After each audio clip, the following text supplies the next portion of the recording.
Hi everyone, this is Tony from Triminator, and today we're going to be reviewing the cleaning process for the Triminator XL.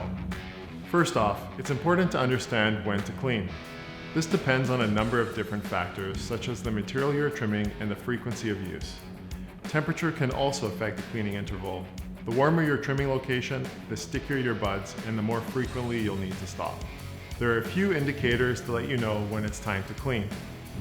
Reduced trim quality, visible buildup of plant material in the drum slots and shear band, and excessive noise. The machine should run quietly enough to talk normally when it's running. If it seems loud or is getting progressively louder, it is time to clean. Once you've determined this, you should prep your machine for pressure washing by following these steps. Shut off the motor and unplug the power cords. Position the machine in the horizontal position. Release tension on the shear band. To do this, turn the adjustment knob clockwise slightly. While turning the knob, flip the pawl off the ratchet so it's no longer in contact.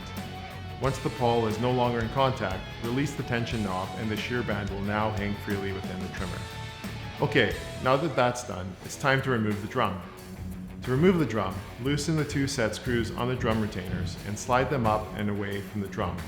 Snug the screws so they stay out of the way. Retract the motor drive from the drum by pulling the lever away from the machine. When fully retracted, a pull pin will automatically lock and hold it in the open position. Using two people, slide the drum gently from the machine and set it on a non-abrasive surface. If the drum does not come out easily, check that the shear band has been released as described earlier. Next, we'll remove the shear band.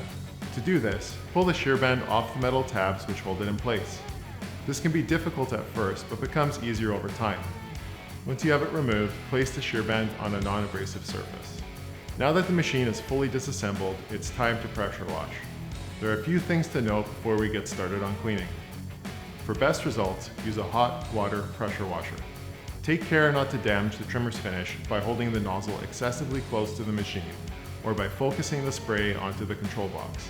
Also, be careful to select a degreaser that won't damage the painted or anodized components. If you're unsure, test it on a small, non-visible element of the machine first. Now, let's pressure wash. Now that your machine is clean, wipe it down or let it air dry before reassembling. For more information on the Triminator XL, visit our website at thetriminator.com.